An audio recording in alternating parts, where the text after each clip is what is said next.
मालक, बाहेर वरांड्यात पडद्याला आग लागली आहे. काय? होय.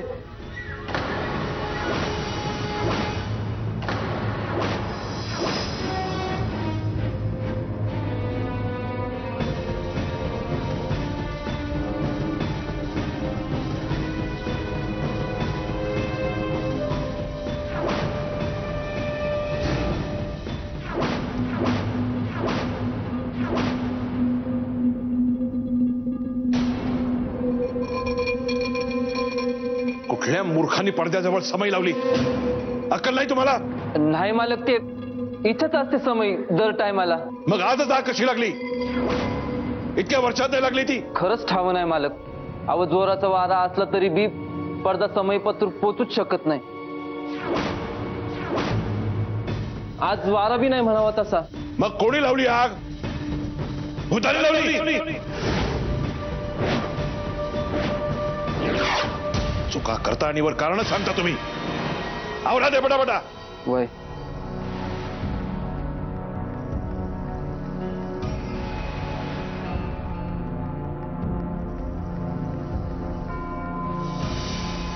चला, एवढं काही विशेष नाहीये.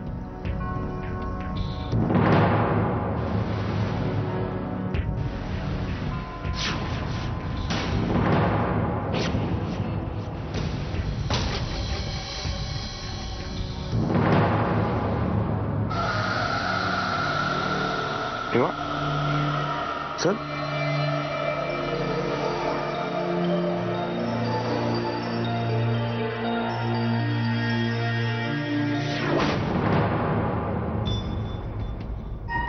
अम्मा, हरळाचं आणलंय की हो, तिनु तोरा. गुंडाप्पा, नाव मा ते तिनुवे. आम्ही नंतर खाऊ. काय झालं अम्मा? चिंतेत आहात का? खाणं नको का म्हणता जी? गुंडाप्पा, खाली काय घडलंय हे तुम्हाला चांगलं ठाऊक आहे. आम्ही त्याचाच विचार करतोय बघा. अम्मा, वाऱ्यानं समयला लागून पडदा जळला, त्यात विचार काय करायचा? गुंडाप्पा, खाली वारा नव्हता. मग हे असं का घडलं की हो? अम्मा, म्हणजे यातही सुमित्रेचाच हात आहे असं वाटतंय का तुम्हाला? तेच कळत नाही की हो आम्हाला. त्याचाच विचार करतोय आम्ही. अम्मा, इतक्या छोट्या छोट्या गोष्टींना का घाबरून जायचं आपण? इतक्या त्या गंभीर आहेत का? कदाचित हे तिनं केलं नसेलही, पण या छोट्या गोष्टींकडे दुर्लक्ष करून चालणार नाहीये बघा. हे आपल्याला संकेत मिळत आहेत. यावं संकेत अम्मा? येणाऱ्या संकटाचे. या साऱ्या घटना मोठ्या धोक्याची नांदी असू शकते बघा. देवरू, अम्मा, आता काय करायचं? गुंडाप्पा, आपण काही करू शकत नाही. आपण फक्त पाहायचं, त्याची नोंद ठेवायची. हा सगळा प्रवास कुठपर्यंत जातोय हे कळायला कदाचित या साऱ्या घटनांची आपल्याला मदतच होईल. अम्मा, ते दार बंद आहे तर ही परिस्थिती. ते दार उघडलं तर काय होईल अम्मा? भैरवा, भैरवा, तूच वाचव रे आता.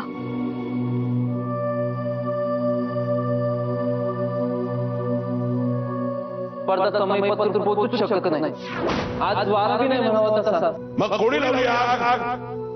भूताने लावली?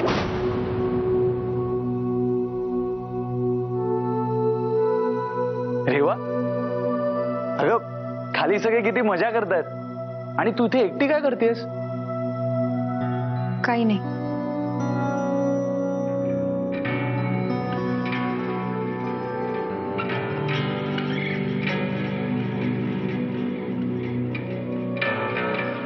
सकाळी घडलेल्या गोष्टीचा तू त्या दाराशी संबंध लावलायस ना रेवा?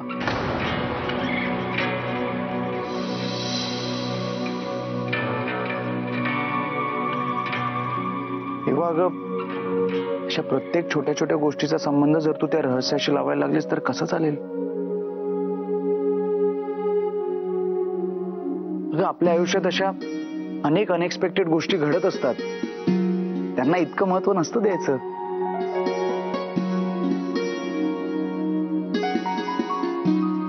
ऐक, आपली ही पहिली दिवाळी आहे ना, मग आत्ता तरी ह्या सगळ्या गोष्टींचा विचार सोड ना प्लीज.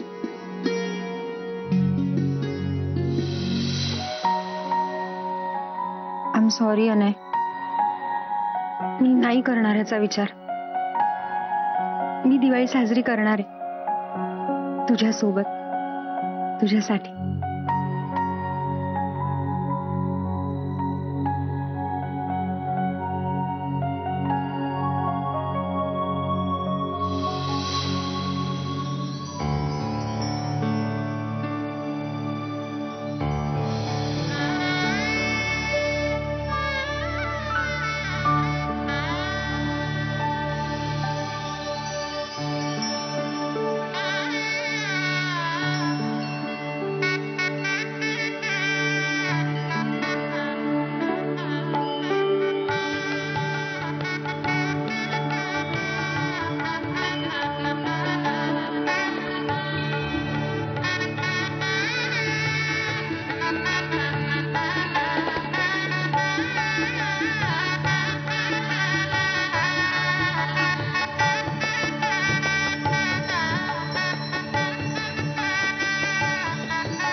दादा, फुलांची थाळी द्या.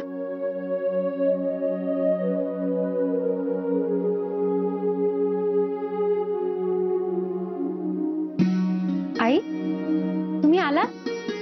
मला सांगा ना काय काम आहे, आपण पटापट करूया. सगळं झालंय आणि जे काही छोटं मोठं काम असेल ना ते मी उरकीन. आई पण मी करते ना. तू आता जहागीरदारणी आहेस या वाड्याची, आता तरी किचन मध्ये येणं बंद कर. आई, मी तुम्हाला याआधी सांगितलंय, मी या वाड्याची सून आहे आणि मला तसंच राहू दे. आणि आता ही जबाबदारी अंगावर पडल्यावर ना, मी सगळ्यात मोठा बदल हाच करणार आहे की जी स्त्री या पदावर बसते तिने किचनची सगळी कामं करायची. वाड्याच्या परंपरेला सांभाळून जर नियमात थोडेफार चांगले बदल करायचे असतील तर काय हरकत आहे? माझी काहीच हरकत नाहीये रेवा.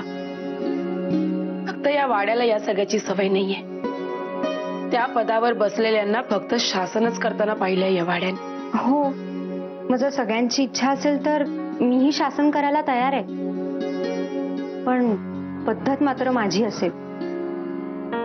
ही जबाबदारी मिळाल्यानंतर मला ना त्याचा चांगला उपयोग करून घ्यायचा आहे. या कुटुंबासाठी, या गावासाठी, आपल्या कुटुंबातल्या प्रत्येक माणसाच्या चेहऱ्यावर मला हसू आणायचंय, एवढीच इच्छा आहे माझी. खूप छान विचार आहेत बाळा तुझे, पण बदल करण्याचा विचार करणं आणि ते प्रत्यक्षात अंमलात आणणं यात खूप फरक आहे.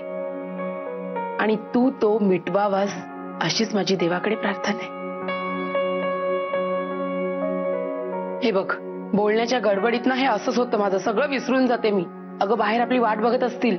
आज तुझा पहिला पाडवा आहे ना, खूप महत्वाचा असतो हा सण नवरा बायकोंसाठी. चल, ते घे.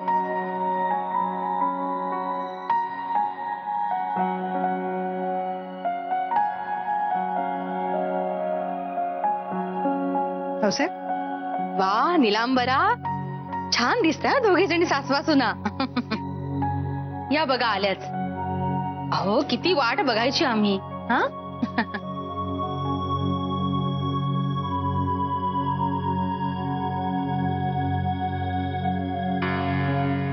चला सुरुवात करूया.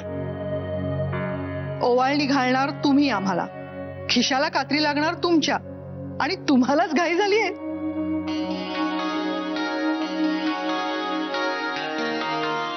वहिनी साहेब, अहो दादासाहेबांचं प्रेम आहे ते.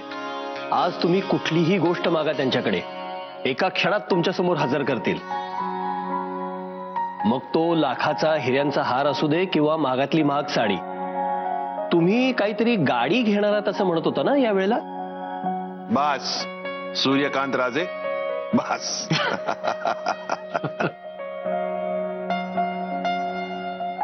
तुम्ही फक्त बोलतच बसणार आहात की ओवाळायला सुरुवात करणार आहात? चला बसा बघू. हो हो. अनयराजे, तुम्ही आधी बसा. राजगादी तुम्हाला मिळालीये, पहिला मान तुमचा.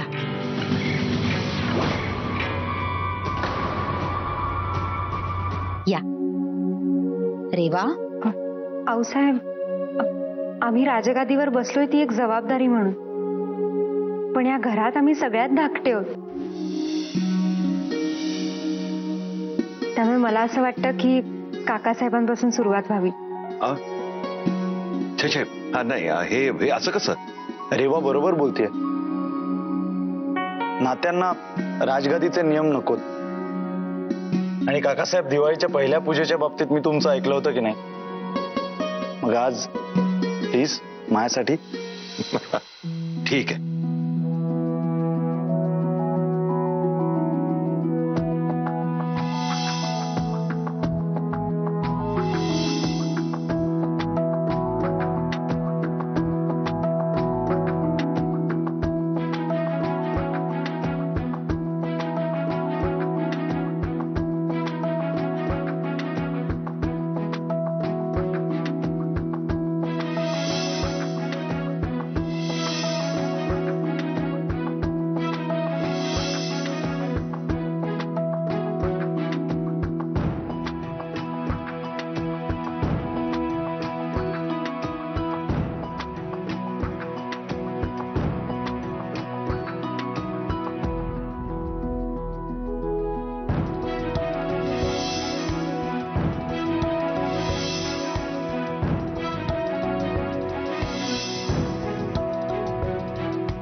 रेवा, ओढून तर बघ.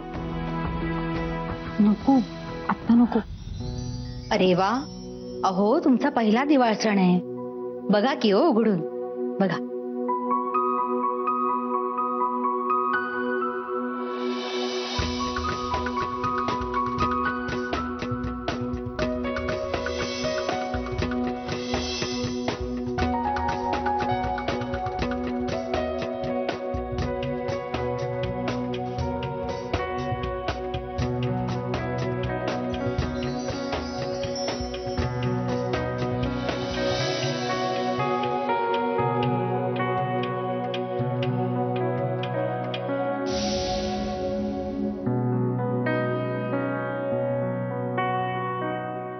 रेवा, कसा वाटला? खूप छान आहे आई.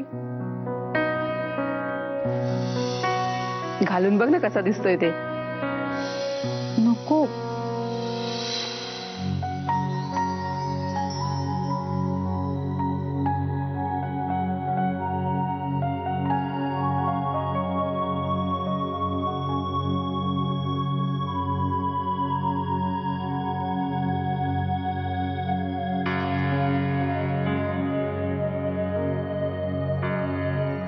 आऊसाहेब चालेल की हो, चालेल.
आऊसाहेब,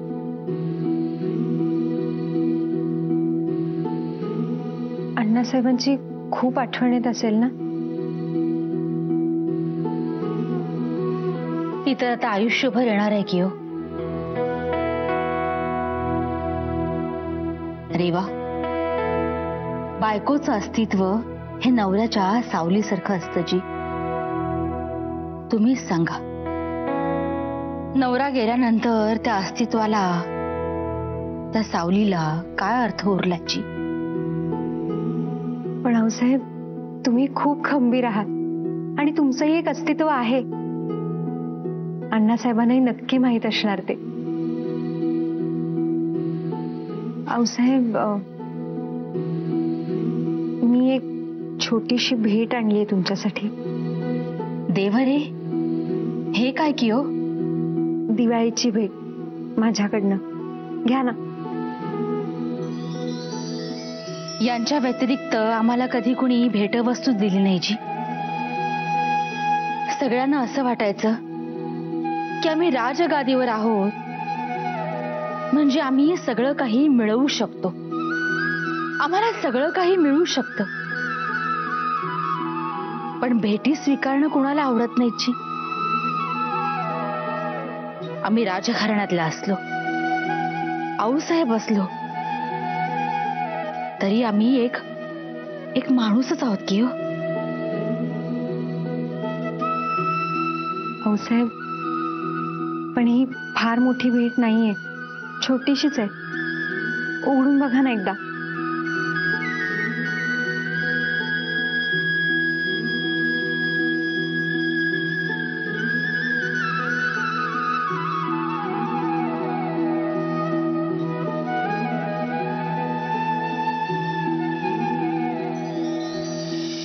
दिवा?